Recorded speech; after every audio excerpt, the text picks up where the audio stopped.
Presentación. Eh, yo estoy de verdad muy emocionado porque IE me ha permitido dictar este curso de Derecho Procesal y por eso quiero agradecer de manera especial a Alejandro y Ricardo, quienes han sido parte de este proyecto, ¿no? Y admiro su profesionalismo y su pasión por la educación, ya que IDEM es un proyecto que desde 2019 está descentralizando la educación, ¿no? Y con este enfoque innovador, con este uso de las tecnologías de la información, con el uso del Internet, de plataformas virtuales, pues está llegando a muchísima gente, a muchísimos estudiantes, a muchísimos abogados, con el fin de brindarles educación, ¿no? Entonces, yo quiero reiterar este agradecimiento al equipo de IEM por darme esta oportunidad de dictar este curso de Derecho Procesal. Bueno, sin más preámbulo, quiero empezar compartiendo las diapositivas, ¿no? Para esta primera sesión.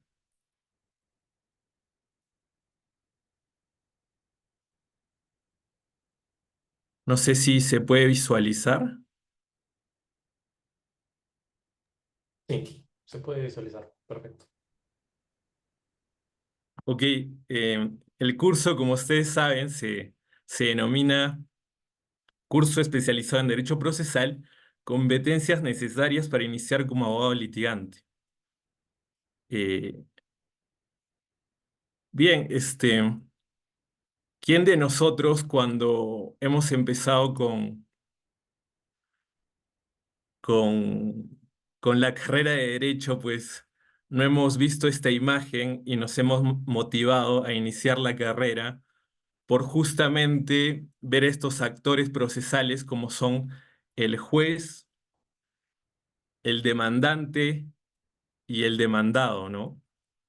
Eh, no sé si alguno de ustedes pues ha elegido la carrera de Derecho por justamente esta imagen, ¿no? Eh, muchos muchos jóvenes escogemos estudiar derecho porque tenemos esta emoción y nos sentimos atraídos por el dinamismo del proceso judicial, ¿no? Pero ¿por qué es que de acá hace un tiempo, pues, esta, esta pasión por el derecho, por el litigio, pues se ha visto mermada, ¿no? ¿Por qué ahora ya no se busca el derecho por un tema de litigio, sino porque elegimos otras ramas del derecho, ¿no? Puede ser porque hay mayor afinidad. Sin embargo, este, hay razones por las cuales es imposible que uno pueda desvincularse del litigio judicial. Puede ser que sea por un tema de los clientes y las emociones, ¿no? Un abogado litigante necesariamente va a tratar con clientes y va a lidiar con ciertas emociones. Puede ser por el estrés que genera un juicio, puede ser por la corrupción de los funcionarios y la sensación de que no existe justicia. Pero lo innegable y una razón por la cual no me permito que ustedes decían no ser litigantes, es porque no hayan entendido la dinámica del proceso judicial, ¿no? Que como les decía, está plasmada en esta imagen. Vemos a un juez y vemos a dos partes, ¿no? Yo quiero que a partir de este curso entiendan al proceso judicial y al litigio como un triángulo donde existe un demandante que se dirige al juez, que es la cabeza, para manifestar su pretensión contra el demandado, ¿no?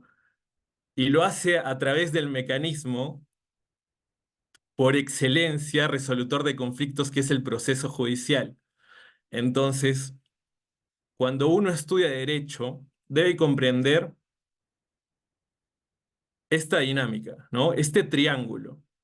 Por eso, en este curso, pues voy a, voy a explicarles un poco de qué trata este triángulo, de qué trata esta dinámica, de qué trata demandante con una pretensión, con un derecho de acción dirigida hacia un juez y un demandado con un derecho de defensa, con una contradicción, con una resistencia, defendiéndose ante el juez, no necesariamente ante la otra parte, ¿no? Se defiende ante el juez, quien finalmente es el que va a tomar la decisión de resolver el conflicto o la incertidumbre jurídica, ¿no? Entonces, sin más preámbulo que esta pequeña introducción a lo que va a ser este curso, pues quiero pasar a la sesión con la doctora Nuria, que va a ser nuestra experta en litigios. Quiero presentarla. La doctora Nuria Amat es experta en litigios y controversias, es socia del área de litigios y controversias del Estudio Muñiz, donde hoy tengo el honor de trabajar y tengo el honor de compartir con ella. Entonces, sin más, quiero presentarla y, y bueno, hacer esta dinámica interesante que la he denominado un ping-pong del abogado litigante, ¿no? En donde voy a hacer preguntas y las voy a responder de, a, a prima facie yo y luego la doctora, ¿no? Para que la dinámica sea más como una conversación, como un ping-pong de preguntas y respuestas. Y bueno, sin más, quiero darle la bienvenida y agradecerle su presencia en esta sesión virtual a la doctora Nuria Amat. Muchas gracias, Juan Luis. Muchas gracias a IDEM. De verdad, yo estoy muy complacida en compartir con ustedes estos momentos y también hacerles saber un poquito de la práctica que hago ya hace 19 años que estoy en el litigio y yo encantada de responder las preguntas que tú me hagas, Juan Luis. Excelente, doctora. Muchas gracias nuevamente por permitirnos conocer acerca de su experiencia en litigios y controversias. Sin más, pues vamos con la primera pregunta. ¿Por qué estudiaste Derecho y cómo te enganchaste con la carrera? Bueno, primero voy a responder yo, ¿no? Yo elegí la carrera de Derecho en primer lugar como un descarte, ¿no? Porque a mí, a mí me gustaba la medicina porque siempre quise ser doctor, pero lo que pasa es que cuando yo entré a la academia para intentar ser médico y postular e ingresar a la carrera de medicina, pues eh, las matemáticas no se me daban tan bien como a los que estaban en esta academia, ¿no? Las matemáticas no eran, o bueno, las entendía, pero yo podía resolver un problema en 5 minutos. Sin embargo, las personas que estaban allí ya a tiempo y que no iban a ingresar, la resolvían en medio minuto, ¿no? Entonces yo dije, para llegar de 5 minutos a ese medio minuto, me voy a demorar un par de años al menos, ¿no? Porque ellos estaban más o menos 2 años. Y bueno, es así como dije, a ver, ¿en qué tengo cualidades, ¿no? ¿En qué ¿En qué podría destacar? ¿En qué no existe tanta diferencia como en mi capacidad de resolver un problema matemático? Y dije, pues, a ver, en el derecho, en el colegio normalmente, además de educación cívica, no te enseñan las leyes, ¿no? No te enseñan las leyes específicas. Sí pueden nombrarte la Constitución, pueden nombrarte algunas leyes, pero creo que ahí no tenía tanta desventaja frente a otros, ¿no? Entonces, yo, en base a eso, dije, bueno, creo que tengo habilidades para la argumentación, para la exposición, entonces podría irme por ese lado. Y así empecé mi carrera, así empecé a estudiar Derecho y bueno, luego me enganché, ¿no? Pero vamos a esta primera pregunta. Doctora Nuria, por qué estudio Derecho? ¿Cómo se enganchó?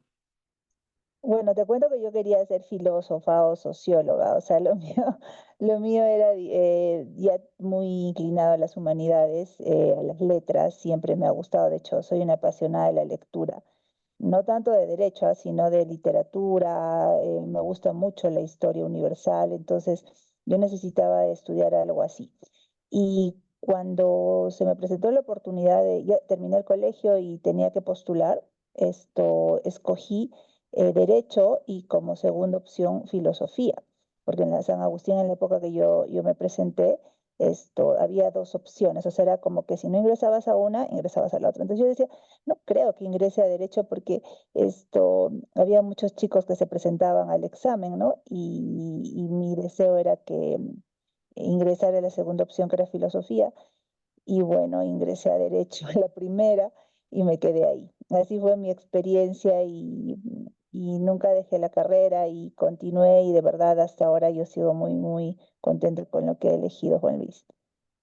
Y cómo se enganchó? Bueno, yo me enganché al menos cuando pues vi que no se me hacía tan difícil, ¿no? Que las lecturas eran lógicas, tenían que ver mucho con, al menos los primeros años es full humanidades, full política, full teoría del conflicto. Entonces creo que Sí. esa lógica a mí me enganchó, ¿no? Esa lógica de, a ver, de que a partir de un conflicto hay una crisis de cooperación entre las partes, deciden ir, no sé, a un mecanismo de resolución de conflictos, y de ahí como alternativa buscan el proceso judicial o en el derecho civil o en el acto jurídico, nace la autonomía de la voluntad.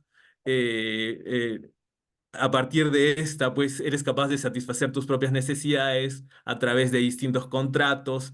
El derecho constitucional también nace desde una parte orgánica y una parte dogmática. Entonces, esa lógica es la que a mí me cautivó. ¿A usted qué es lo que lo cautivó? Ujú. ¿Qué es lo que le cautivó?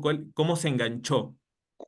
Como a mí me gustaba la filosofía, de hecho yo ya venía con lecturas de filosofía, sociología, a mí me gusta hasta ahora mucho el comportamiento humano, o sea, de hecho soy muy, o sea, me gusta percibir cuáles son las conductas humanas y también eso está muy vinculado al derecho, ¿no? Entonces, cuando yo empecé a hacer los primeros cursos en la Facultad de Derecho de la San Agustín, que eran filosofía, lógica, dije, no, esto es lo mío, o sea, me encantó. Y como también en los primeros años de la Facultad de Derecho haces cursos generales y luego poco a poco te van conectando con la especialidad, ¿verdad? Empiezas por conceptos generales de derecho penal, y luego empiezas por derecho de personas y tal, y ahí yo estaba muy feliz. Cuando ya me enganché en realidad con la carrera y dije, esto es lo mío, es cuando estuve en segundo año y empezamos a ver derecho penal. Entonces, cuando empezamos el derecho penal general, me fascinó. O sea, el análisis de lo que es delito, de lo que es conducta, como estaba tan vinculado con la filosofía también, dije, ah, no, esto es lo mío. Y de verdad, en mi caso fue muy, muy, muy placentero estudiar derecho porque nunca le perdí el gusto, nunca le perdí el gusto. Quizá en algún momento no me interesaron algunas materias como derecho internacional público, privado, esos, pero el resto de las asignaturas yo muy contenta de leer todo lo que nos daban y en realidad te sirve, ¿no? Como tú dices, Juan Luis, al final, así seas abogado litigante o de otra especialidad, todo lo que has aprendido en la facultad, todo lo que has leído, sirve, siempre sirve. Excelente. Creo que en esta pregunta ya incluimos si nacimos o no para ser abogados, ¿no? Claramente, tal vez no sé si hayamos nacido, bueno, pero igual sentía que algo me llamaba, ¿no? Por la argumentación, algo me llamaba, para encontrar esa lógica en un debate, en un proceso judicial. Yo escuchaba a un abogado ecuatoriano muy exitoso que decía que, a ver, uno sí nace para ser abogado, ¿no? Decía, por ejemplo, que este, un abogado, por lógica, ya encuentra la respuesta frente a cualquier conflicto, ¿no? porque el derecho es eso, mucha lógica, ¿no? Mucha estructura, muchos principios generales que te llevan a conclusiones específicas, ¿no? Entonces decía que un buen abogado o, o cómo te das cuenta si naciste para ser abogado es que ya sabes la respuesta por lógica y simplemente agarras un libro de derecho para respaldar lo que ya sabes por lógica, ¿no? Entonces, yo creo que sí, ¿no? O sea, sí, en la experiencia que tengo sí he visto, ¿no? Que muchas cosas ya las intuyo y simplemente busco la jurisprudencia, la doctrina y la ley para respaldar lo que ya por intuición o lógica, pues se me da, ¿no? No sé si a usted le pasa algo parecido.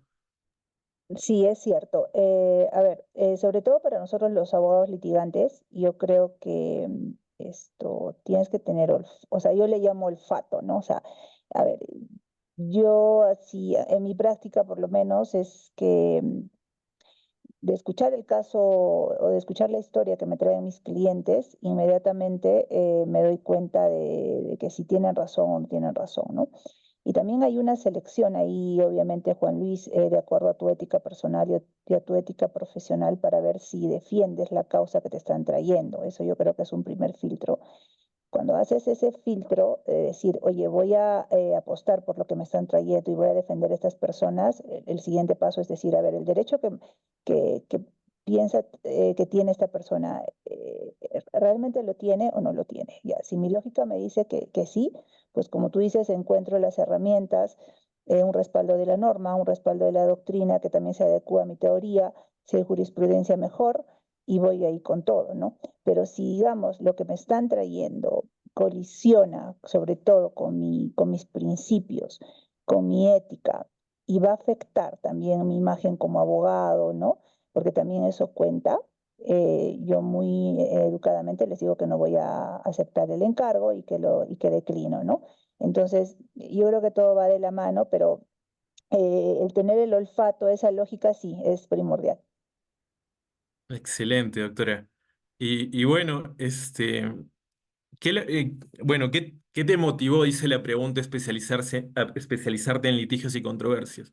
Bueno, a mí me motivó el hecho de que, como he comentado, yo no concebía el derecho sin esta figura de un demandante, un demandado y un juez, ¿no? O un árbitro, en el que pues se dé este debate, ¿no? Esta afirmación, esta contradicción, y que sea un tercero quien al escuchar los argumentos, pues sea quien decía, ¿no? O sea, la primera imagen que se me venía era esta figura, ¿no? Y por eso dije, pues esto es lo que me cautivó a estudiar derecho, o ya en la carrera esto es lo que me motivó a seguirla, ¿no? Este debate sobre distintos temas, ¿no? Pero finalmente ese es un tema sustantivo, ¿no? Pero a mí lo procesal, el litigio fue la imagen que me motivó a especializarme en litigios y controversias. Y, y a usted, doctora, ¿qué fue lo que le motivó? Mira, a ver, yo en mi vida profesional, después de salir de la universidad y graduarme, tuve la suerte de ingresar a trabajar recién graduada a la Corte Superior de Arequipa. Entonces, trabajaba de especialista legal, o sea, pero según yo era, digamos, como mi primer trabajo que todos conseguimos cuando nos graduamos y dije, después luego voy a ver qué es a qué especialidad me inclino y luego voy a escoger, pero mientras tanto trabajo, ¿no? Pero desde el primer momento a mí me gustó. O sea, me gustó la especialidad, me gustó el mundo digamos, de la corte, me gustó el mundo de los abogados que defendían sus causas. Y cuando luego ya dejé la corte porque estuve como 2 años y me fui a estudiar mi especialidad, pues escogí el derecho civil y muy inclinado al litigio, ¿no?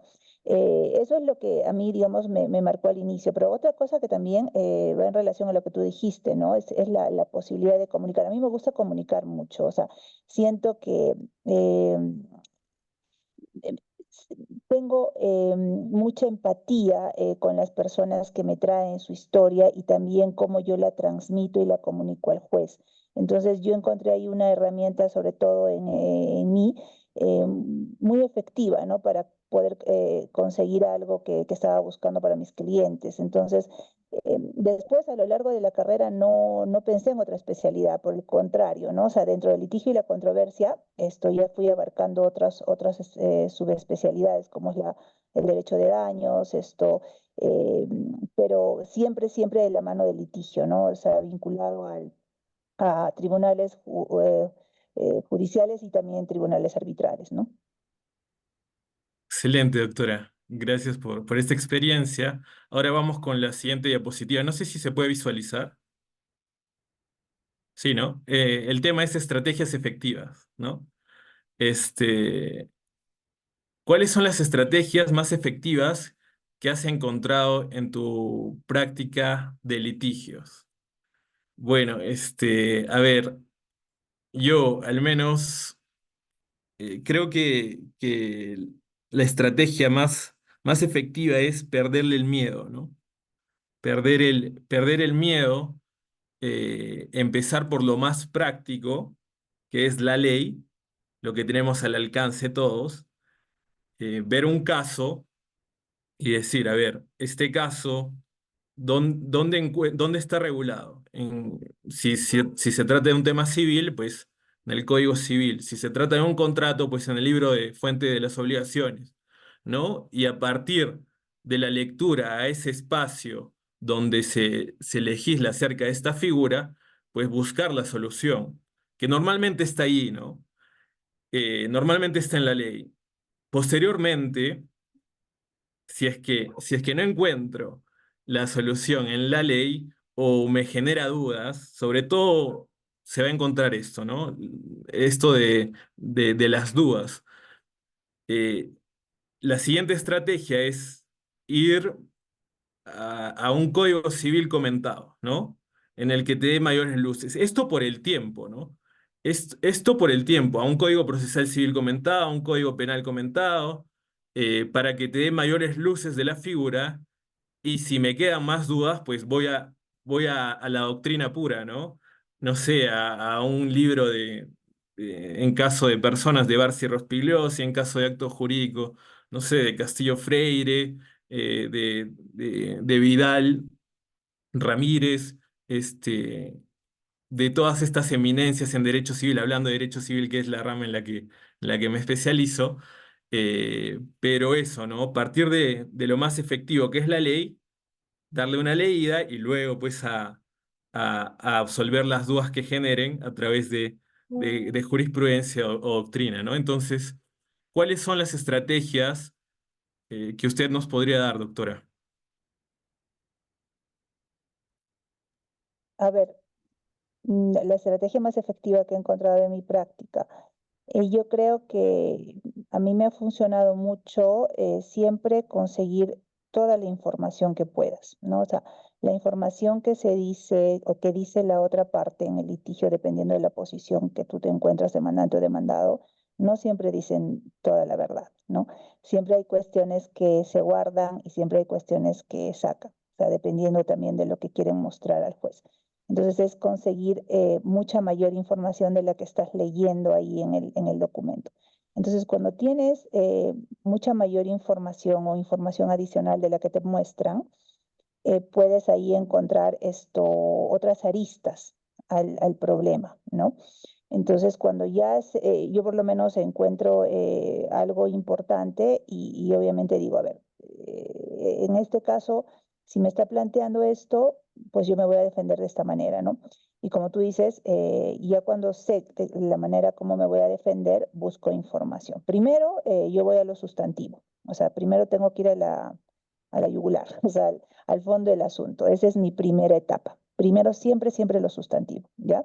Hago como mi esquema, digo este contrato, por decir esto, adolece de esto, acá no hay esto, acá falta esto, ¿ya? Entonces buscamos información en la norma, buscamos información, cruzamos información con la jurisprudencia, también me gusta mucho el derecho comparado. A mí me gusta muchísimo utilizarlo porque siempre es bueno saber lo que está pasando fuera. Y luego hago mi estrategia procesal. O sea, tenemos dos estrategias, ¿no? Una, la estrategia del fondo del asunto, que es la estrategia de la parte sustantiva, y la otra estrategia es la procesal. Nunca vas a ganar un juicio solamente con la estrategia procesal. O sea, tienes que manejar en primer orden la estrategia de la parte sustantiva, ¿ya? Porque ahí es donde se analiza toda la parte del derecho que estás defendiendo. Y luego tu estrategia procesal sí también tiene que ser efectiva, pero la estrategia procesal ya es más que todo, a ver, es como una herramienta, ¿no? O sea, manejar tus tiempos, ver si vas a interponer alguna medida cautelar o no la vas a interponer, o ver qué dices aquí o qué no dices acá, ver si tachas esto o no tachas esto, ver si exhibes esto o si teniéndolo no quieres exhibirlo. O sea, ahí es donde ya tú mides el procedimiento, ¿no? Entonces, siempre va a ir de la mano las dos estrategias, ¿no? O sea, por lo menos en mi práctica a mí sí me ha funcionado así. Sí, sí, o sea, concuerdo, ¿no? En esto de primero buscar información y, y luego, pues, porque me ha pasado, por ejemplo, yo también he tenido la experiencia de trabajar en el Poder Judicial y me ha pasado, pues, que a veces los jueces únicamente ven los hechos, ¿no? Entonces, ¿cómo vas a enfocarte en el derecho si antes no tienes una estrategia de hechos, ¿no? Y me ha pasado que únicamente pues se limitan a leer la parte de fundamentos de hecho, porque hay un principio que el ordenamiento da para que los jueces pues utilicen o solamente se centren en el hecho, ¿no? Porque es la del jura novit curia, que los jueces conocen de derecho, ¿no? Entonces, si los jueces conocen de derecho, pues lo más importante es que tú plantees bien tus hechos, busques estrategias en los hechos, recopiles la mayor información para que a partir de esos hechos sean tan evidentes que el juez diga, bueno, esto se resuelve así de fácil, ¿no? Creo que como dice, o sea, lo mejor del litigio o lo que te va a hacer resaltar en el litigio judicial es la forma en cómo tú transmites los hechos, ¿no? Porque si tú transmites los hechos de una manera confusa, pues el juez no te va a dar la razón definitivamente. Pero si transmites los hechos de una manera clara y precisa y basándote en los elementos de tu pretensión sustantiva, pues ahí el juez va a decir, bueno, esto está muy fácil, lo resuelvo. Por eso también, no sé si también le ha pasado que es mejor calidad que cantidad, ¿no? O sea, no es necesaria una demanda de 100 hojas en las cuales vas a aturdir al juez. Es preferible una demanda, no sé, puede ser hasta de una hoja, de 2 hojas, en las que los hechos estén bien planteados, una correcta invocación del derecho y con eso pues se resuelva tu caso, ¿no? No sé qué opina, doctora. Sí, totalmente esto cierto. O sea, ahí ya, depende de los estilos, ¿no? Porque como tú habrás visto, Juan Luis, hay muchos abogados que quizá con la intención de que su demanda o su contestación parezca voluminosa, utilizan introducen párrafos completos de textos, enredan la información y si tú lees, no sé, sus 25 hojas, dices, pero ¿a dónde va? ¿No? O sea, ¿qué es lo que quiere? Entonces, yo también, yo soy de la idea por lo menos de contarle la historia al juez como para un niño, ¿no? O sea, siempre yo digo así, tú piensas que el juez es un niño de 5 años, ¿ya? Al niño de 5 años le tienes que decir qué es lo que pasó, cuál fue el problema, y luego el juez sabe derecho porque es especialista y todo lo demás, ¿no? Entonces, lo que vas a invertir dándole de información jurídica tiene que ser muy puntual, ¿ya? Porque tú no le vas a enseñar al juez la norma, el juez la sabe, pero lo que tú sí le vas a mostrar es unos hechos muy ordenados, resaltando lo que quieres que se dé cuenta, que analice de una manera, digamos, más minuciosa el juez. Y obviamente también para mí sí es importante el respaldo de la jurisprudencia, ¿no? Decirle, mire, señor juez, en un caso parecido se ha fallado así, se ha fallado también así y así, ¿no? Y de paso, acá tenemos una doctrina en la cual también respalda esta posición. Entonces, eso es suficiente, no hay más. Totalmente de acuerdo, ¿no? O sea, también apoyarnos en la jurisprudencia, que finalmente es vinculante, ¿no? Y como fuente secundaria, pues la doctrina, que, que, que si bien es cierto, no es tan vinculante, pues hablamos de expertos, ¿no? Hablamos de doctrinarios que han dedicado gran parte de su vida al estudio de ciertas figuras, ¿no? Es decir, no puede dejarse de lado simplemente por no tener la calidad de un juez o de un miembro de una alta corte, pues a estos doctrinarios que de verdad te sacan de muchas dudas. Y con eso prosigo a la siguiente, ¿no? Un caso específico en donde una estrategia particular haya sido clave para el éxito. A mí, por ejemplo, me pasó que en un caso de divorcio por causal de adulterio, pues hay un tema de causidad en el que cuando la causal de adulterio es conocida por cierto tiempo, desde hace cierto tiempo, que en este caso me parece que es un año, eh, hay la posibilidad de solicitar la caducidad para demandar el divorcio por esta causal, ¿no? Entonces, ¿qué pasaba? Que me encontraba en esa disyuntiva. Decía, pues ya pasó verdaderamente, existen documentos fehacientes que que acreditan pues que esta causal, esta causal de adulterio se ha conocido desde el tiempo que lo establece la ley. Entonces dije, ¿qué hago, no? ¿Qué hago? Y ahí fui ante estas dudas, ante no encontrar una respuesta en la ley que claramente me daba una respuesta negativa a mi pretensión, porque me plantearon la excepción de caducidad. Entonces fui a las fuentes secundarias, que era la doctrina, y leí al doctor Barsi Rospigliosi, donde eh, hablaba sobre la figura del adulterio continuado, ¿no? Que es esta figura en la que la causal todavía, el adulterio está vigente, entonces la causal sigue vigente, por tanto todavía tienes ese interés para orar, esa legitimidad para orar, ya que pues el adulterio, o sea, se ha mantenido en el tiempo y esta figura pues la encontré en la doctrina, ¿no? Entonces está vinculado a lo que decíamos, ¿no? Encontrar tal vez la respuesta en la ley, pero no olvidar la doctrina ni la jurisprudencia, y en mi caso pues la doctrina fue quien me hizo ganar, y que no se declare fundada esta excepción por caducidad, ¿no? Usted, un caso particular en el que una estrategia le haya funcionado o le haya causado el éxito en un caso. Sí, mira, más allá de estrategia, yo sí he tenido varios casos en los que me he valido de también derecho comparado, ¿no?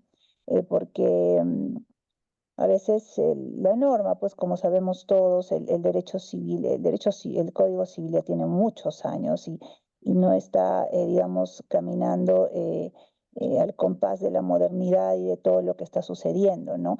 Entonces, todos los sucesos que a veces pasan, no todos, pero la mayor parte de sucesos que están pasando ahora son un producto ya de cuestiones que el legislador en su momento ni se hubiese imaginado. Estamos hablando de los años 80, donde no había internet, ¿no? No habían celulares, no se podía imaginar el legislador de esa época que se podía cometer, por decir, el daño a una persona a través de imágenes por WhatsApp. O sea, entonces, el no tener las herramientas a veces que aterrizan en la norma hace que algunos abogados piensen que no pueden considerar experiencias que se ven fuera del país o en otras realidades, en el derecho comparado más que todo, ¿no? Entonces, a mí sí me ha funcionado como estrategia traer posiciones de la doctrina comparada y del derecho comparado. Ejemplo, una vez hicimos una demanda y solicitamos daño futuro, así, ¿no? Por daño futuro. Entonces, cuando llegamos al debate, me acuerdo que el abogado de la otra parte me dijo que yo me estaba inventando el derecho, ¿no? Y que estaba trayendo figuras que no existían en el Perú. Entonces, cuando le hice entender al juez que el daño futuro obviamente era un daño que había sucedido esto a raíz de ese evento dañoso, ¿no? Del suceso donde se había, digamos, efectuado, donde había dado el punto de partida del daño. El daño futuro se considera como que más adelante se van a presentar secuelas, más adelante se van a presentar, digamos, en este caso era una hidrocefalia a raíz de un accidente de tránsito, ¿no? Entonces nosotros pedíamos que las válvulas que le tenían que sustituir a la persona que se había recibido el daño iban a ser cada 7, 8 años, que ella iba a tener que recibir, digamos, terapias, que ella no iba a poder ser madre, que ella no iba a poder hacer actividades físicas fuertes, y todo eso se tenía que indemnizar, ¿no? Entonces, a mí me funcionó traer lo de fuera, para que sea considerado como una indemnización, y el juez lo apreció de la manera como nosotros queríamos que lo aprecie, y al final conseguimos lo que buscábamos, ¿no? Porque si nos hubiésemos limitado solamente a pedir lo clásico, que era el daño emergente, lucro cesante, daño moral, daño de la persona, sin analizar más lo que realmente teníamos, pues quizá no se hubiese conseguido lo que buscábamos en el monto de indemnizatorio, ¿no? Entonces, como ese caso, Juan Luis, he tenido muchos otros que sí me ha funcionado eso, y también en clases, yo dicto la asignatura de responsabilidad civil extracontractual en la universidad. También yo les sugiero a los chicos, ¿no? Siempre traigan lo de fuera, porque lo de fuera no está mal traerlo. O sea, si bien es cierto, nuestra norma no lo contempla, pero hacerle conocer al juez que hay, digamos, otras apreciaciones, otras cosas que se están viendo en otro sitio, pues le da mayores ideas y tienes mayor posibilidad que se ampare lo que estás buscando, ¿no? Totalmente de acuerdo. Y no sé si concuerdo conmigo, pero qué importante es saber los principios y la teoría de cada figura, en este caso del derecho, ¿no? O sea, los principios que vinculan a nuestro ordenamiento jurídico, las fuentes del derecho, ¿no? O sea, porque si uno no conoce estos principios generales de lo que está viendo, de lo que está tratando, del área en donde se encuentra, de los litigios y controversias, del área civil en este caso, el área de familia, pues no va a tener estas herramientas y no va a poder utilizar las estrategias que desee, pues justamente por ignorancia, ¿no? Entonces, si no sabemos, en su caso, que una de las fuentes del derecho es la doctrina y puede ser de una doctrina comparada también, ¿no? Porque normalmente las figuras introducidas en el ordenamiento jurídico, pues son copiadas de modelos comparados, ¿no? Entonces, para entender mejor la figura, pues hay que irnos incluso hasta el derecho romano, ¿no? En el caso del acto jurídico. Este, no tenemos que irnos al código napoleónico también, tenemos que irnos a, al código italiano, donde también se ve mucho el derecho civil, entonces donde se pueden entender estas figuras, pero no sé si concuerda conmigo en que es importante conocer estos principios generales, las herramientas, porque creo que estos principios y la teoría general no es relleno, ¿no? Sino que a partir de conocer esta teoría de cada figura, la más general, pues se te brindan ciertas herramientas, ¿no? Que muchas veces te hacen ganar un caso. Y, y bueno, creo que concordamos en eso, ¿no? Sin más, bueno, pasamos a la siguiente pregunta, que ¿es importante sentirse cómodo con los clientes que uno maneja? ¿Esto es importante para el éxito? Bueno, a ver, voy a hablar sobre mi perspectiva. Justo hablaba de un tema de divorcio por causal de adulterio. Yo, bueno, yo soy católico, este tema de divorcios para mí es un poco complicado, ¿no? Entonces es un poco donde no me gustaría meterme, ¿no? Finalmente, yo soy litigante y privado para elegir qué casos tomo y qué casos no, ¿no? Entonces, también esas son las ventajas de ser litigante y estar en el ámbito privado, ¿no? que uno puede elegir cómo se siente cómodo porque la comodidad implica éxito también, ¿no? Porque la comodidad implica que uno se parcialice con su cliente. Entonces, por este tema del derecho de familia, pues hay ahí unas posiciones encontradas con mis principios que no me hacen sentir muy cómodos, ¿no? Pero por eso ahora veo puros temas contractuales, me dedico a ver temas de derecho de propiedad donde no hay mucha carga subjetiva. Y entonces ahí, igual cuando estaba en EY, veía temas tributarios, ¿no? También es una obligación de dinero donde no hay mucha carga moral, era entre empresas y el Estado, ¿no? La SUNAT y el Tribunal Fiscal, donde yo decía, pues voy a defender esto y no tengo nada, ninguna carga moral que me impida hacer una defensa como yo quiero, ¿no?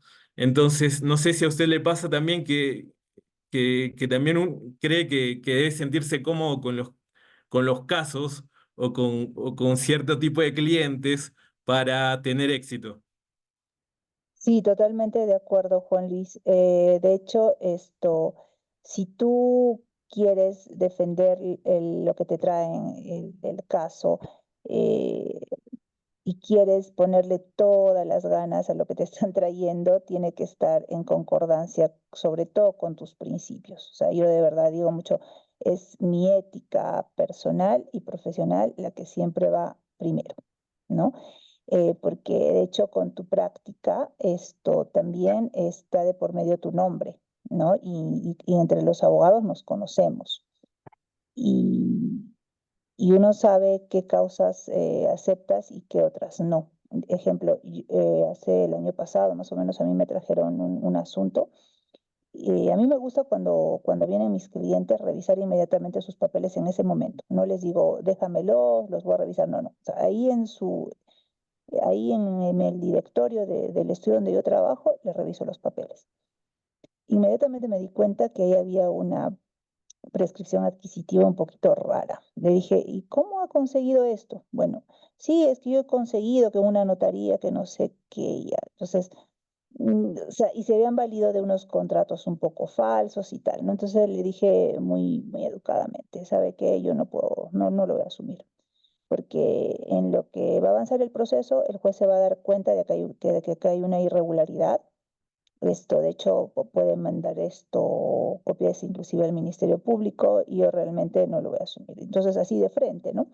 Eh, Obviamente no digo que todos los abogados deberían hacer eso porque cada quien sabe lo que acepta, pero particularmente yo soy muy selectiva, ¿no? Y también con respecto a los otros aspectos de familia que tú decías. Yo siempre digo, un caso de derecho de familia no solo necesita un abogado, siempre necesita de un psicólogo. Y eso no es una exageración, sino todos los casos de derecho de familia, todos, o sea, no puedo decir, ninguno se salva, siempre va a involucrar las emociones de las personas que están ahí, ¿no? Y esas personas a veces piensan que el abogado les va a solucionar el problema en su totalidad, cuando no es así. Los abogados resolvemos los problemas legales, pero el problema más grande que tienen ellos es el emocional. Y ese problema lo tiene que arreglar o le tiene que ayudar a arreglar un psicólogo. Entonces, cuando vienen a contarnos la historia, pues lloran y se entiende, ¿no? Pero ellos no necesariamente entienden que quien los tiene que acompañar más es un psicólogo, ¿no? Entonces, son muy dolorosos esos casos. Yo también los evito porque yo termino muy triste con lo que les está sucediendo y cargo una mochila que no debería cargar, ¿no?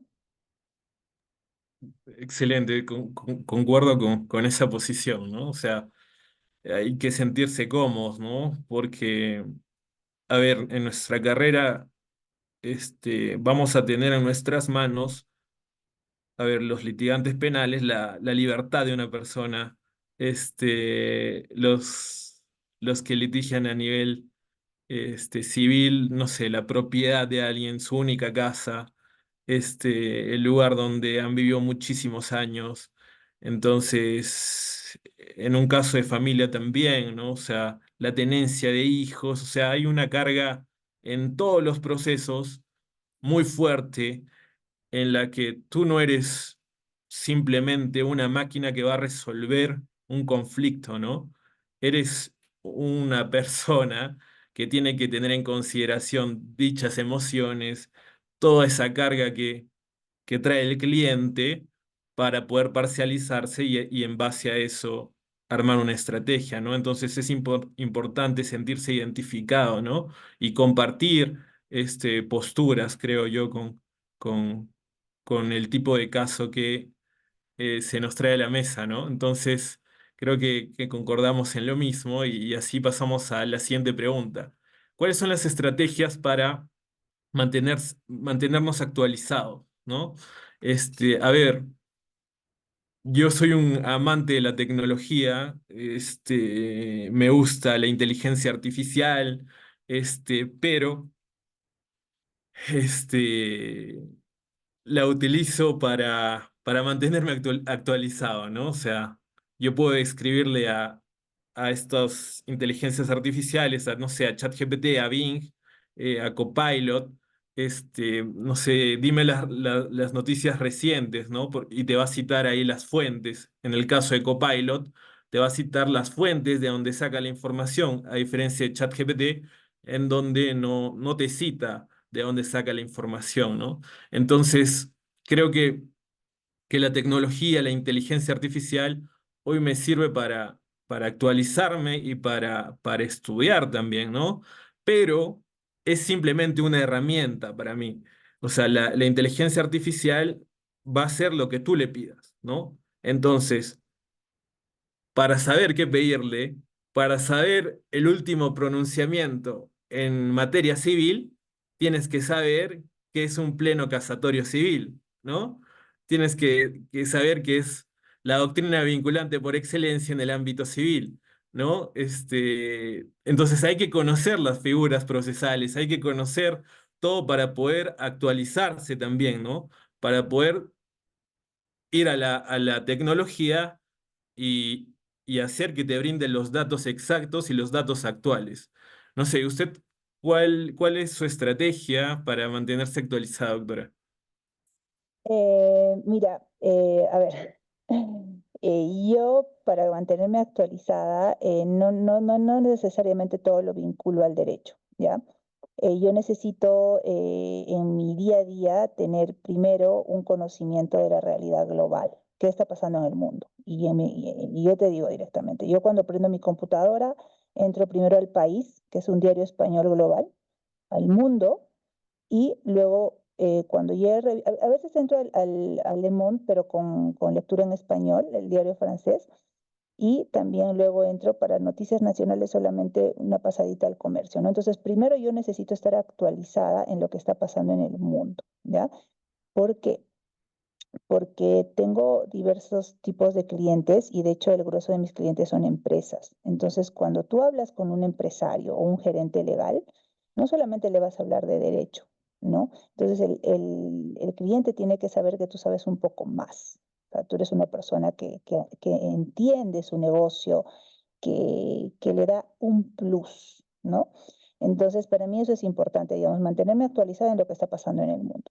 Ahora, luego, en lo que respecta al derecho, sí, yo soy sobre todo esto, me encantaría tener mucho más tiempo para leer más de lo que está pasando en el derecho, pero realmente tengo que conseguir un equilibrio en lo que hago. Pero sí me gusta encontrar cursos que van en la línea, digamos, de lo que yo hago, ¿no? Eh, los últimos cursos que he hecho, digamos, es de la prueba, porque yo soy procesalista. Me gusta mucho también, me fascina todo lo que es el derecho civil. También encuentro ahí algo que si hay algún curso interesante también lo hago. Pero más que todo leo, o sea, Juan Luis, a mí me gusta mucho leer y disfruto más encontrando, digamos, esa información en la lectura, ¿no? Ahora, las herramientas de inteligencia artificial pues son excelentes, te ayudan muchísimo, te abrevian muchísimo el tiempo, pero yo creo que también en mi caso yo encuentro un equilibrio, ¿no? Entonces, informarme, pero también disfrutando de lo que estoy leyendo, ¿no? Así lo hago. Está con el micro desactivado. Totalmente de acuerdo en este tema, ¿no? Y esto está muy vinculado a la pregunta 6 que dice, ¿cuál es la estrategia para captar clientes, ¿no? Este, o sea, como sabemos, los clientes fuertes son empresas, ¿no? Y sus representantes son personas que han logrado un éxito profesional en base a lo oculto que han logrado ser a lo largo de sus años, ¿no? Entonces, hay que tener tema de conversación, hay que tener este, esa, esa sensación de hablar el mismo idioma, ¿no? Y uno no se va a poner a hablar con un cliente del acto jurídico, ¿no? Uno no se va a poner a hablar con un cliente de las excepciones procesales, ¿no? Uno tiene que hablar con un cliente de temas que nos competen a todos, ¿no? Y que normalmente, también escuchaba a un abogado que decía que estos clientes leen literatura, ¿no? Estos clientes fuertes leen mucha literatura, ¿no? Entonces, es importante tener en consideración la literatura, ¿no? El arte, el teatro también, ¿no? O sea, como usted dice, no todo es el derecho, ¿no? Y normalmente conectamos con los clientes no por lo que sabemos de derecho, sino por lo que transmitimos. Y uno transmite mejor, me parece que habiendo tratado con distintas realidades, ¿no? ¿Y dónde se trata con distintas realidades? En la literatura, ¿no? O sea, uno puede leer un libro donde está un comerciante de los años, no sé, 70, o de una persona que vive en el extranjero, y ahí tiene, si no ha tenido la oportunidad de viajar, ahí tiene un vínculo, ¿no? Con estas realidades. Y entonces, pues la literatura y el tener una vida social también muy activa, pues te brindan también herramientas para captar clientes, ¿no? Y no sé usted qué opina acerca de eso. Sí, efectivamente. De hecho, esto a mí me pasó una cosa muy curiosa y se las comparto.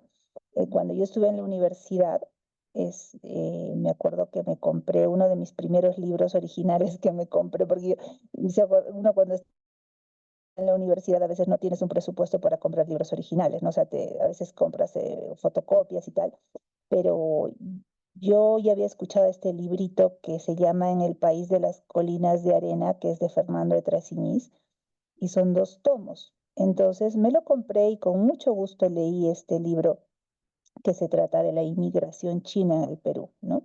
Es todo un análisis social y jurídico del ingreso de los chinos al Perú, de su experiencia en los campos de arroz. Es muy hermoso, se lo recomiendo, de hecho. Entonces, pero eso yo lo leí en la universidad. Y después de muchos, muchos años, conversando igual con un cliente importante para mi empresa, empezamos a hablar de la inmigración china. Y yo le empecé a contar con mucha fluidez del tema. Y me dijo, ¿pero de dónde sabes tanto? Y le dije, no, yo sé porque he leído este libro. Ah, no me digas. Entonces, ahí hicimos match. A raíz de ese libro, yo tuve los mejores encargos de esa empresa y realmente hasta ahora es mi mejor cliente. Entonces, pero miren, a raíz de ese librito, ¿no? Porque gracias a ese librito sé mucho de lo de la inmigración china al Perú, de cómo funcionó eso. Y como eso, yo creo que muchas otras cosas más, ¿no? Eh, digamos, otra manera de captar un cliente siempre es mostrarse empático. O sea, como dice Juan Luis, cuando tú recibes a un cliente es como que el cliente llega y tú ingresas, lo saludas y es un punto de inicio que no sabes por dónde va a entrar. O sea, no sabes si le vas a decir en qué lo puedo ayudar o qué lo trae aquí, ¿no? Entonces, no puedes partir por eso, sino ¿cómo es usted? Esto acaba de llegar, y ahí entonces, y si ha venido de otra ciudad, y ahí iniciar un diálogo en el cual tú te tienes que mostrar le tienes que dar la confianza que él necesita, ¿ya? La confianza que él necesita para lo que te está trayendo. ¿no? Entonces, en esos momentos iniciales que te está conociendo el cliente, es donde tú puedes aprovechar para tener una conversación cordial. Como dice Juan Luis, nada de derecho, ¿no? Sino, a ver, vamos a ver el problema, cuénteme qué ha sucedido y tal, ¿no? Entonces, ahí es el momento en el que tú generas la confianza. Y cuando el cliente se siente confiado, porque va a decir, esta persona me da la seriedad que yo necesito, esta persona sé que no va a abandonar lo que yo le estoy encargando, esta persona la veo responsable, esta persona es así y así, ¿no? O sea, porque son muchas cualidades. Uno no solamente lleva el encargo a un abogado por todo el derecho que sabe, no, no. O sea, uno encarga un caso o da el problema a un abogado cuando sabe sobre todo que tú vas a ser responsable, ¿no? Que eres una persona confiable. Entonces, por lo menos la manera como yo consigo mis clientes es que ellos sientan que yo soy la persona indicada para conseguir los mejores resultados en el caso que a ellos les está preocupando, ¿no? Tal cual, ¿no? O sea, brindar esa confianza que toda persona necesita escuchar, ¿no? Ese, ese yo te voy a ayudar a resolver tu caso, porque de verdad me importas, ¿no? No me importa tu dinero, sino que a mí me importa el sentido de justicia de tu caso, ¿no? Y yo me identifico con él. Y creo que uno va a conectar con el cliente, pues cuando ve eso, ¿no? Que ve que no lo buscas por el dinero, sino porque de verdad te interesa el derecho, ¿no? El derecho como la ciencia de dar a cada uno lo suyo, lo justo, ¿no? Entonces, es cierto, ¿no? O sea, para captar clientes, creo que no es necesario derecho. Este, y con eso pasamos a la siguiente pregunta que no quiero que se deje, y es la de ¿cuáles son las estrategias para hacer un escrito, una demanda, una contestación, una audiencia? Pues yo creo que personalmente yo lo veo como una tesis, ¿no? Para los que todavía no han hecho su tesis, este, s- tienen que saber que una demanda, una contestación, tiene una metodología muy similar, ¿no? Hay hay una hipótesis, que es la que brinda el demandante, y hay una negación a esa hipótesis, que es la que brinda el demandado, ¿no? Entonces, la estrategia, pues, es entender este mecanismo, ¿no? De qué trata el conflicto, de qué trata esta hipótesis, cuáles son los argumentos que niegan esta hipótesis, porque todo argumento, para ser efectivo, no basta con que encalce, o sea, como que calce en la norma, sino que también hay que atender a las excepciones que pueden haber a este normal ejercicio. Por ejemplo, no toda persona que mata va a ir a la cárcel, ¿no? Sino que quienes actúan en una excepción como la legítima defensa, por más que haya matado, no va a ir a la cárcel, ¿no? Porque han actuado dentro de una excepción. Entonces, si tú entiendes esa lógica de que en una demanda se presenta una hipótesis y que en una contestación pues se presentan esas excepciones eh, a este argumento del demandante, pues vas a poder tener claro, ¿no? O sea, bien, trata de esto, pues voy a poder brindar estas excepciones a la regla, o si no es una excepción, voy a ver dentro de su pretensión qué es lo que no figura bien, ¿no? ¿Qué elemento le está faltando del derecho sustantivo, ¿no? Y creo que una vez que se identifica el argumento, pues uno va a poder hacer un escrito de una manera adecuada, ¿no? Tanto de demanda, tanto de contestación y una audiencia, ¿no? Donde una audiencia también es la exposición de la teoría del caso, ¿no? Que la teoría del caso no es más que los hechos, el tema probatorio y el derecho. Es lo mismo, sustentar tu tesis, sustentar que tu tesis no tiene excepciones, sustentar que tu derecho está correctamente aplicado, ¿no? Y para eso también tienes que atender a los fundamentos del demandado y desvirtuarlos, ¿no? Entonces, creo que entender esa lógica te permite realizar escritos de manera efectiva y pues ir al grano, ¿no? sobre todo tener la concentración del juez en tu caso. Usted, doctora, ¿qué estrategias nos puede brindar acerca de los escritos, tanto demanda, contestación, audiencias?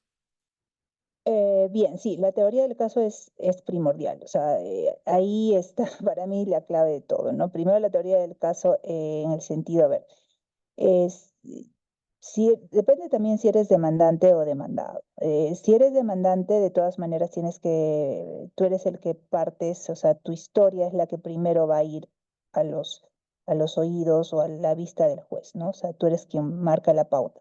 Entonces esa historia tiene que ser muy ordenada. Empezar por unos antecedentes muy ordenados, o sea, no es lo mismo escribirte un párrafo de media hoja eh, a escribir, por decir, uno, dos, tres, cuatro, separando los párrafos, separando fechas, hacer como una cronología, una línea de tiempo. O sea, ese punto de partida tiene que ser muy, muy ordenado. Luego, en mi práctica, yo después de los antecedentes, donde cuento la historia al juez, luego ya empiezo a destacar lo que quiero desarrollar, ¿no? Ahí le pongo subtítulos, empiezo a desarrollar y ese desarrollo va obviamente acompañado también por la legislación, por la norma y también algunas cuestiones de jurisprudencia, ¿no? Pero también eso ordenado. Luego, a ver, si tú estás también en la parte de la defensa, o sea, de la parte demandada, igual, ¿no? O sea, ahí tienes que absolver de acuerdo a lo que te está planteando la demanda, ¿no? Y también de una forma ordenada y también contar tu historia. Lo que he visto mucho en la práctica es que a veces en las contestaciones solo se limitan a absolver lo que están los puntos de la demanda, ¿no? No es cierto, si es cierto, es falso, no es falso, y ahí se les terminó el argumento. ¿Y tu historia de demandado cuál es? ¿No? Entonces, yo creo que ambas partes tienen que tener su propia historia de lo que ha sucedido, o digamos, su propio enfoque de cómo están mirando el caso, ¿no?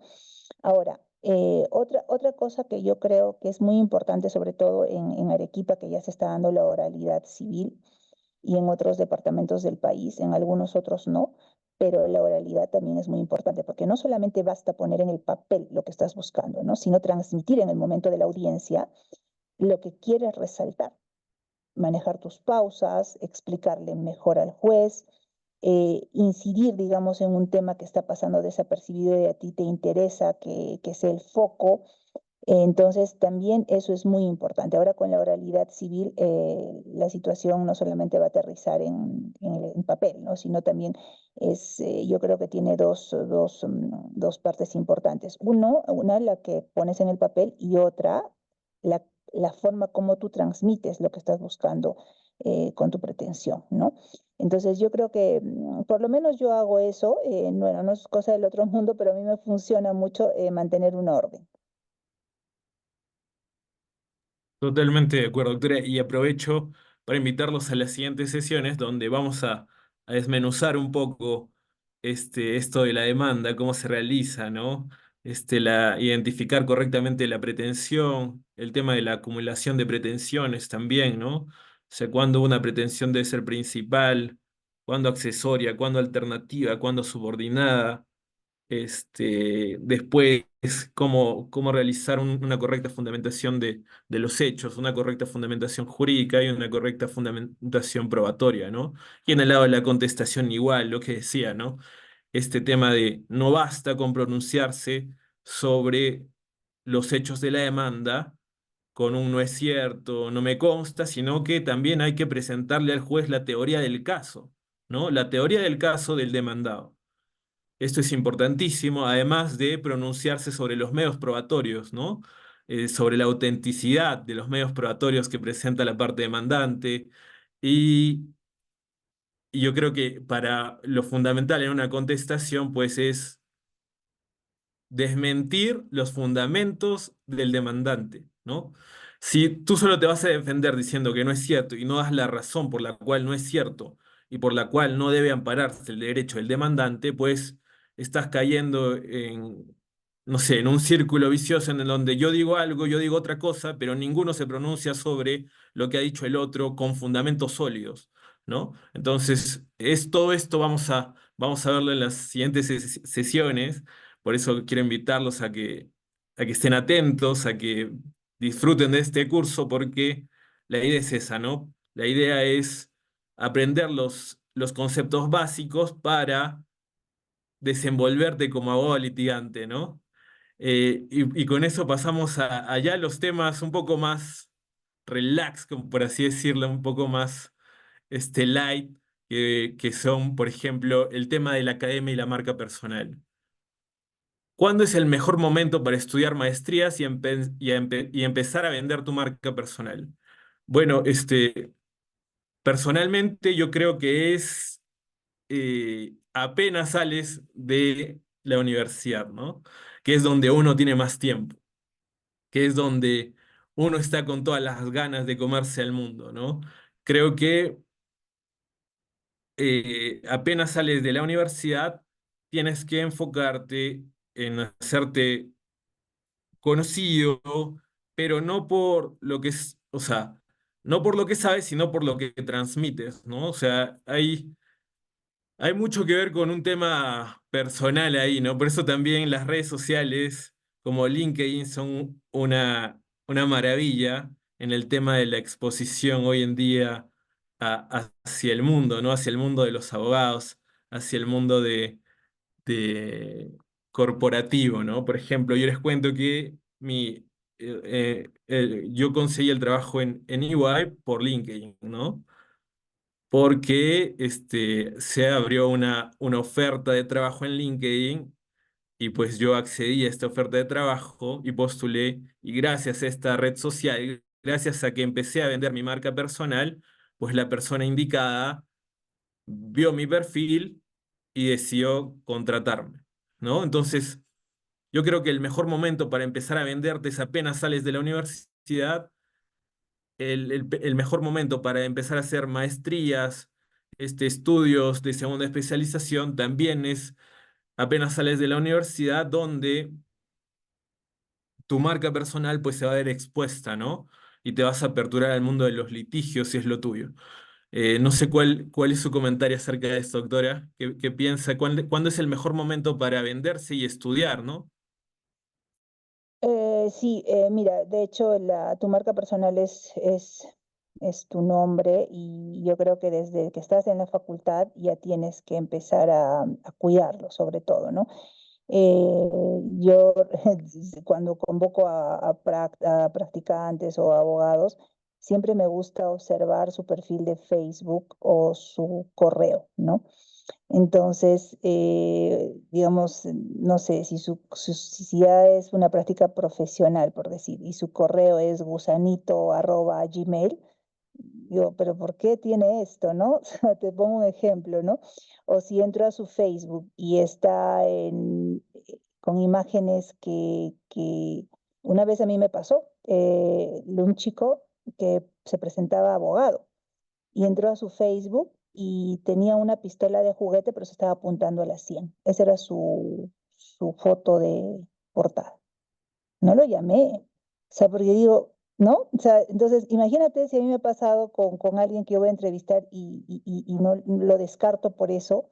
Me imagino que muchas personas esto hacen también lo mismo, ¿no? Porque no solamente tú captas personas pensando en los conocimientos jurídicos que tiene esa persona, ¿no? Sino es un perfil completo. O sea, tu marca personal es un todo, ¿no? Es un todo. O sea, es la coherencia que tú tienes que encontrar en tu yo profesional con tu yo personal. No puedes decir yo soy el mejor abogado, yo soy el mejor, cuando tu vida personal es un desastre, ¿no? Entonces, tú no vas a inspirar confianza en tus clientes si estás diciendo una cosa y estás haciendo otra. No, yo no digo, no tienes que ser un santo, pero por lo menos ser respetuoso con muchas cosas y que socialmente se vea que tú eres una persona coherente, ¿no? O sea, ahí yo creo que hay que cuidar mucho, mucho la imagen. Ejemplo, cuando tú también eres un abogado y te prestas a hacer una cosa rara y ya saben que lo has hecho, se corre no, se corre la noticia y todos se enteran, no, ese abogado es así, ya sabe. Entonces, no es bueno hacer algo que te va a perjudicar a tu marca personal. Ahora, que en el litigio, pues, pueden haber fricciones, pueden haber cosas, porque también en el debate te dices cosas, ¿ah? O sea, a mí me ha pasado muchas cosas, muchas veces que en pleno debate con otros abogados nos hemos dicho cada cosa, pero al final es parte del litigio, ¿no? Entonces, ahí no hay ningún problema. Ahora, en cuanto a la capacitación, sí, o sea, ahí te doy la razón, Juan Luis, porque cuando sales de la universidad tienes pues más tiempo, ¿no? O sea, tienes todo el ímpetu y tienes el tiempo para prepararte, pero también hay casos y casos, ¿no? O sea, a veces no encuentras los recursos para, digamos, para pagar una maestría, o a veces si lo encuentras, genial, ¿no? Lo haces. Pero también hay otros lo primero que hacen al salir de la universidad es trabajar justamente para conseguir esos recursos y luego irte, ¿no? Eso es lo que a mí me pasó. Yo cuando salí de la universidad quería hacer una maestría, pero la maestría que quería hacer estaba fuera y obviamente los recursos que yo tenía eran muy pequeños para ir fuera, ¿no? Entonces me puse a trabajar primero y luego ya conseguí salir para hacer mi especialidad, ¿no? Entonces yo creo que cada quien tiene que encontrar el momento y también los recursos para ver qué es lo que puede hacer, ¿no? Totalmente de acuerdo. Sí, yo creo que la oportunidad, o sea, uno mismo se la crea y tiene que ver por dónde, ¿no? Por dónde se puede estudiar una maestría, por dónde uno puede exponer su marca personal también al respecto. Eh, Creo que concordamos en este punto. Y bueno, creo que vamos al siguiente grupo de diapositivas y quiero tocar un tema bien importante que es el fracaso, ¿no? ¿Cómo manejar el fracaso, ¿no? Las caídas. Yo creo que como en la vida, en la profesión también se tiene caídas, ¿no? Y, y, por ejemplo, yo escuchaba que Michael Jordan había tenido tanto éxito como basquetbolista debido a las veces que había fracasado, ¿no? Debido a las veces que no había encestado el balón, ¿no? Entonces, de esas 1000 veces que intentó encestar el balón, le bastó, no sé, 200 para tener el éxito, ¿no? Por decir números así al aire. Pero, pero ahí voy, ¿no? A que para tener éxito me parece que también hay que exponerse a fracasar, ¿no? Porque eso es parte de la vida, o sea, hay que intentarlo, ¿no? Para lograr tener éxito en lo que sea que uno haga, pues hay que perder el miedo, intentarlo y ser perseverante, ¿no? Seguir intentando encestar el balón, ¿no? Ese que finalmente alguien va a ver y va a empezar tu racha ganadora. ¿Qué opina al respecto?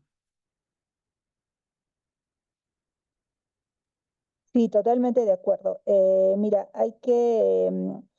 para tener confianza en uno mismo, yo creo que hablo de nuestra profesión, ¿no? Hablo de nuestra profesión de abogados. Para tener confianza en ti mismo, tienes que saber primero derecho. O sea, tú no puedes sentirte seguro cuando no sabes lo que estás hablando, ¿no? A alguien o no sabes lo que estás diciendo. O sea, primero tienes que saber lo que estás hablando, ¿ya?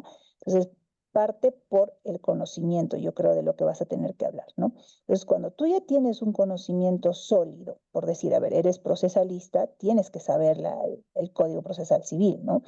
Entonces, si tú ya estás seguro de que tienes el conocimiento, entonces vas con toda seguridad, inclusive más relajado a transmitir lo que tienes que transmitir.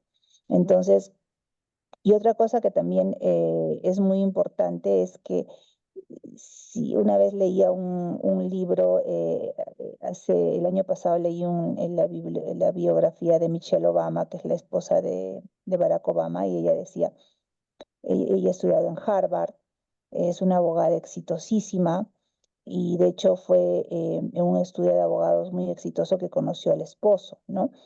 Y ella decía que cuando ya en la vida se le iba presentando más y más oportunidades, cuando le invitaban a dar charlas, cuando la ponían en escenarios importantes, siempre antes de salir tenía nervios y decía, pero ¿yo qué hago acá? O sea, ¿por qué me han invitado a mí si han podido invitar a otras personas más importantes, ¿no?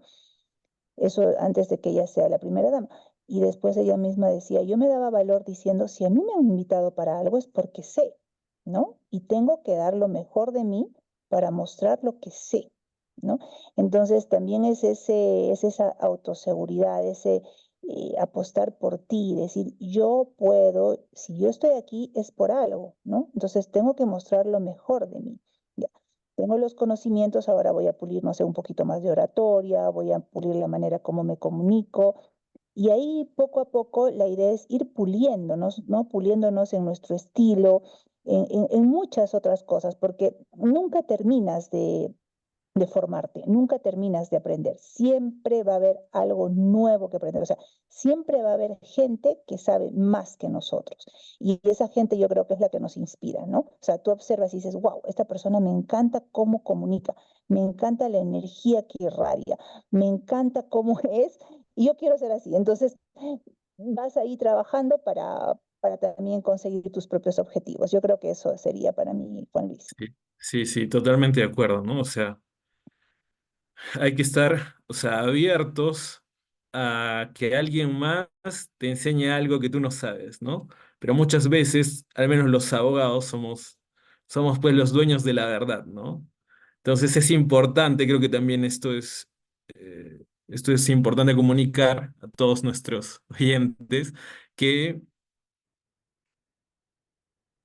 tenemos que tener esa apertura, ¿no? Esa apertura a que alguien nos enseñe algo que no sabemos. O si lo sabemos, pues que nos ayude a perfeccionar eso, ¿no? Entonces, y yo creo que ahí un poco se maneja el tema del ego, ¿no? Un poco hay que agachar la cabeza para, para resaltar, ¿no? Porque normalmente la gente no busca un sabelotodo, sino al menos el cliente busca a alguien que está dispuesto a escucharlo, ¿no? Y si ve que tú le estás contestando todo, que tienes un contraargumento para todo, pues va a decir, este no tiene apertura. ¿Y cómo va a llevar mi caso a alguien que cree que lo sabe todo, ¿no?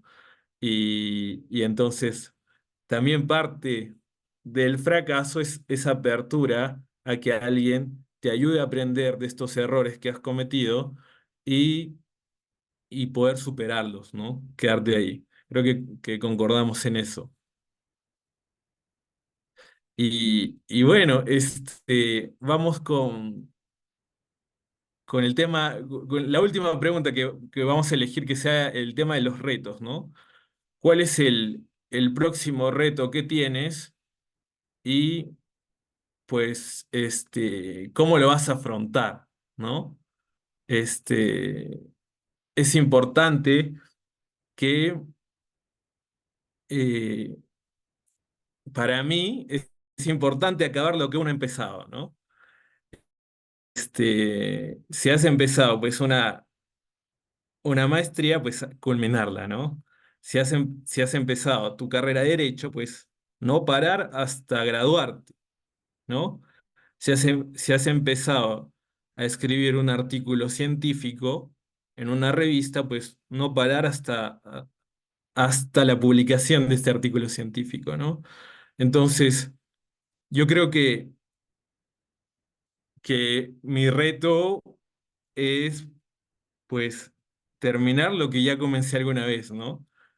Terminar estos proyectos que me quedan a nivel profesional, a nivel académico, y afrontarlos, pues, sin miedo, ¿no? Sin miedo a equivocarme, ¿no?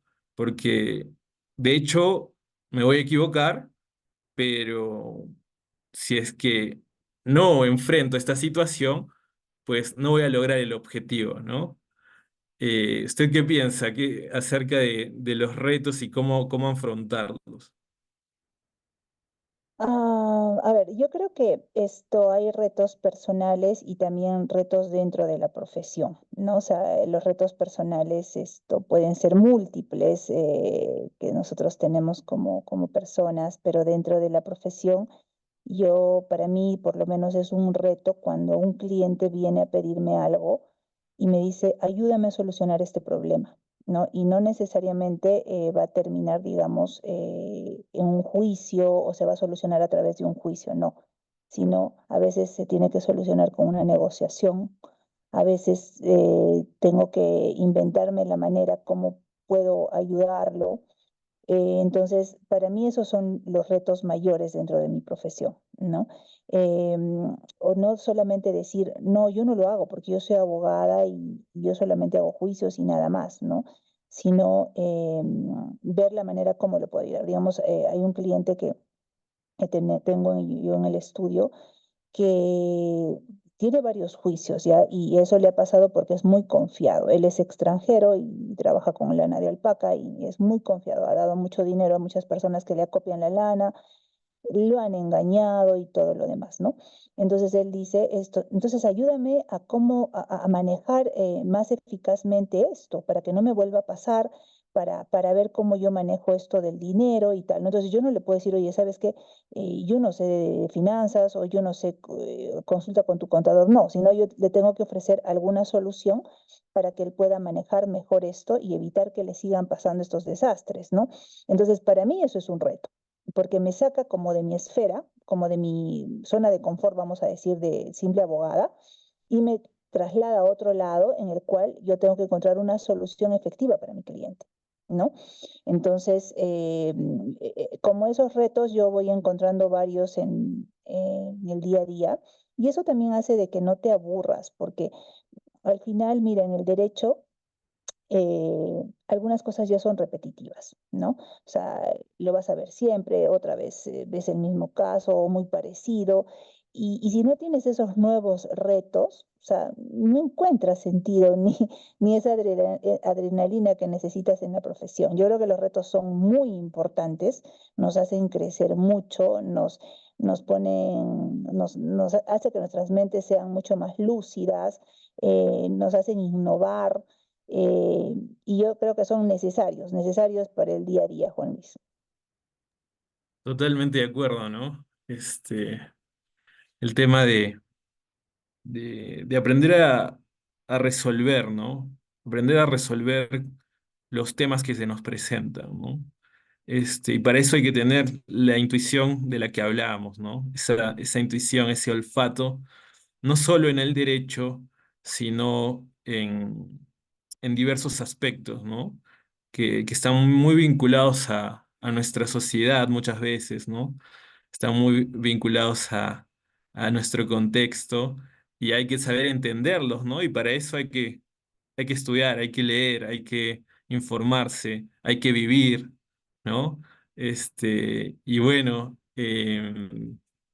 quería finalmente que nos des unas palabras y que ya para cerrar este ping-pong del abogado litigante, pues que puedas decirle a los oyentes qué se espera de estas sesiones en las que se le va a enseñar a redactar una demanda, a redactar una contestación, al menos los aspectos básicos para enfrentarse a la vida del litigante, ¿no?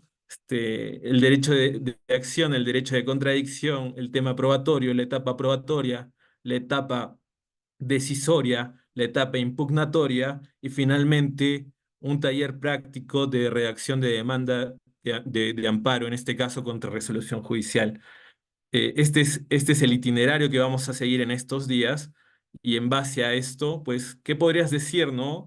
O sea, en base a tu experiencia, ¿va a ser útil que escuchen estas clases o pueden darse el lujo de tal vez no interesarse y no escucharlas? ¿Qué podrías decirnos al respecto? No, va a ser una herramienta muy útil, porque de todas maneras, si quieres ser un abogado litigante efectivo, tienes primero que saber la norma procesal. O sea, tienes que saber las etapas del proceso, no recurriendo a tu código, sino las tienes que tener en la cabeza, ¿no? Y tienes que ubicarte muy bien en cada etapa, o sea, qué se hace en cada etapa, porque si tú olvidas qué hacer en cada etapa del proceso, la siguiente etapa ya no te va a salvar. O sea, ya es perentorio, tú sabes, ¿no? O sea, los plazos procesales son perentorios y las etapas también. Entonces, si no has actuado con inteligencia o con lo que tenías que hacer en cada etapa, pues no vas a poder subsanar en la siguiente. Entonces, yo creo que este es un paso esencial para toda persona que quiere tener práctica en el litigio, de saber esas etapas.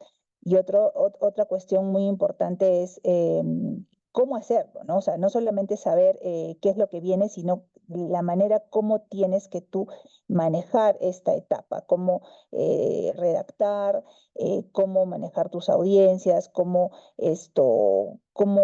ver, cómo reaccionar ante algún imprevisto, podría ser ante una nulidad, qué hacer. Entonces, siempre es bueno escuchar de un experto estas soluciones, ¿no? Para que por lo menos te otorgue a los alumnos esta seguridad cuando vayan a desarrollar su profesión como litigantes, ¿no? Otra cuestión es que siempre hay que tener presente en que cada, cada abogado tiene su sello personal, o sea, tú le tienes que añadir un valor agregado a lo que el resto de abogados sabe. Todos los abogados en el Perú sabemos la norma procesal, todos los abogados sabemos el derecho civil, pero tu sello personal justamente está en ese plus, ¿no? En ponerle algo que le dé valor a tu trabajo, que te haga notar más o que se pueda apreciar de mejor manera por el juez. Entonces, eso ya van a ir encontrando, estoy segura, en el curso con Juan Luis, y va a ser totalmente útil para el futuro de los abogados que están en este curso. Excelente, doctora. Sin más, quiero agradecerle por, por esta conversación, por este ping-pong en el que ha sido importante su participación para que los alumnos puedan escuchar a partir de la experiencia, pues cómo se manejan estas situaciones, estos temas que hemos tratado, ¿no? Y espero que les haya servido. Le agradezco nuevamente Gracias. su presencia en esta sesión virtual. Y bueno, Gracias, Juan Luis. con todos los demás nos vemos mañana para dar inicio a la sesión teórica que va a ser la teoría del conflicto, ¿no? El tema de conceptos claves del conflicto, cómo entenderlo y ese adicional que yo les propongo, porque no voy a venir aquí a leerles la norma, porque eso creo que estaría de más, es entender con mucha lógica y a través de figuras como el triángulo que les mencionaba del proceso judicial, que se les quede estas figuras marcadas en la mente y que nunca se olviden, ¿no? De qué trata el proceso, de qué trata el conflicto, de qué trata la etapa postulatoria, de qué trata la etapa probatoria, la etapa decisoria, la etapa impugnatoria y finalmente, en una última sesión, cómo se lleva a la práctica esto, ¿no? Y van a ver que es de lo más sencillo si es que le encuentran lógica a cada uno de los conceptos que se les va a ir enseñando. Sin más, quiero despedirme de todos ustedes y agradecerles por participar de esta sesión. Nos vemos el día de mañana.